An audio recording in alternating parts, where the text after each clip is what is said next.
টি-20 যুগের রোমাঞ্চকর ম্যাচে এমন নাটকীয়তা কমই দেখা যায়। 25 বলে 17 রান দরকার, হাতে 6 উইকেট। এমন অবস্থায়ও ম্যাচ টাই করে সুপার ওভারে গিয়ে হারতে পারা রংপুর রাইডার্সের জন্য যেন গর্বের বিষয় হয়ে দাঁড়িয়েছে। নতুন নাম দেওয়াই যায়, গায়ে হারের জের। বাংলাদেশের প্রথম দল হিসেবে আন্তর্জাতিক টি-20 লিগ খেলতে যাওয়া রংপুর রাইডার্সের অভিষেক ম্যাচটা হলো একদম মাশাআল্লাহ। গ্লোবাল সুপার লিগে হ্যাম্পশায়ার হকসের বিরুদ্ধে খেলা দেখে মনে হলো তারা জয় নয়, সাসপেন্সের সিনেমা বানানোর জন্য মাঠে নেমেছিল। হ্যাম্পশায়ারের 132 রানের চ্যালেঞ্জ দেখে রংপুর এমনভাবে ব্যাট করতে নামে মনে হলো তারা নতুন শান্ত ব্যাটিং থিওরি পরীক্ষা করছেন। সৌম্য সরকার আর স্টিভেন টেলর ঝড় তুলতে গিয়েও থেমে গেলেন অর্ধেক পথে। এরপর একে একে ব্যাটসম্যানরা এলেন, খেললেন আর ড্রেসিং রুমে ফিরলেন। শেষ ওভারে দরকার 7 রান।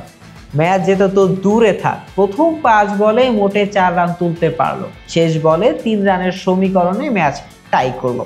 এমন পারফরমেন্সে শুধু মনে হয় ইচ্ছা ছিল না, জোর করেই খেলানো হলো, এই আর কি।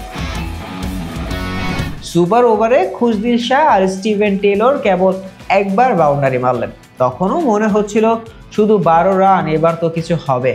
কিন্তু হায়, রংপুরের সুপার ওভারের বোলিং যেন লেখা ছিল ছক্কা দিন ম্যাচ শেষ করুন। প্রথম বলে জেমস ফুলার একটা ছক্কা মারলেন। এরপর 1-2 বল সামলে শেষ বলের ছক্কায় লিয়াম ডসন হ্যাম্পশায়ারকে জয় এনে দিলেন। সারা ম্যাচ জুড়ে রংপুরের ব্যাটসম্যানরা যেন শিখতে এসেছেন কিভাবে শেষ 4 ওভারে কোনো বাউন্ডারি না মেরে ম্যাচ জিততে হয়। শেখা হলো না, কিন্তু টাই করে হারার কৌশল দারুণভাবে রপ্ত করলো তারা। হারের জন্য কে দায়ী? শেষ ওভারে 7 রান তুলতে না পারা, সুপার ওভারে 12 রান করে ডিফেন্ড করতে না পারা, নাকি পুরো দলটাই আমরা জিততে চাই না সেমিনারে যোগ দিয়ে এসেছিল? এভাবে রংপুর রাইডার্স তাদের অভিষেক ম্যাচে ইতিহাস গড়ল, তবে সেটা জয়ের ইতিহাস নয়, জেতার মতো ম্যাচে কিভাবে হারতে হয় তার। পরের ম্যাচে তারা কি আরো নাটকীয় কিছু করতে পারবে, সেটাই এখন দেখার বিষয়।